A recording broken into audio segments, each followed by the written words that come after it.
মার্কিন নবনির্বাচিত president Donald Trump তুরস্কের প্রেসিডেন্ট রিসেপ তাইয়েপ এরদোয়ানের প্রশংসা করে বলেছেন, তুরস্ক এমন একটি প্রধান সামরিক শক্তি যারা যুদ্ধ করে ক্লান্ত হয়ে পড়েনি। স্থানীয় সময় সোমবার ফ্লোরিডা অঙ্গরাজ্যে এক সংবাদ সম্মেলনে একথা বলেন তিনি। ট্রাম্প বলেন, আপনারা জানেন এই মুহূর্তে সিরিয়ায় অনেক কিছু হচ্ছে, অনেক কিছু এখনো অস্পষ্ট। আমি মনে করি সিরিয়ার চাবি তুরস্কের হাতেই রয়েছে।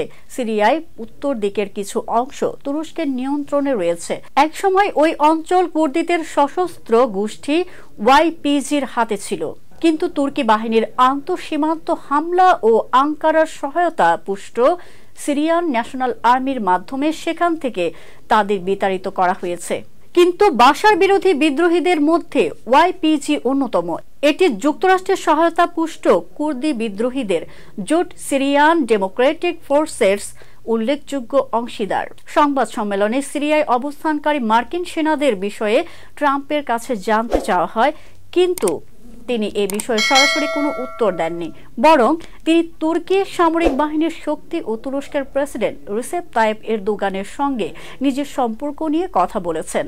তিনি বলেন, এরদোগানকে আমি মহান মনে করি। তিনি একটি অত্যন্ত বলিষ্ঠ ও শক্তিশালী সেনাবাহিনী গড়ে তুলেছেন।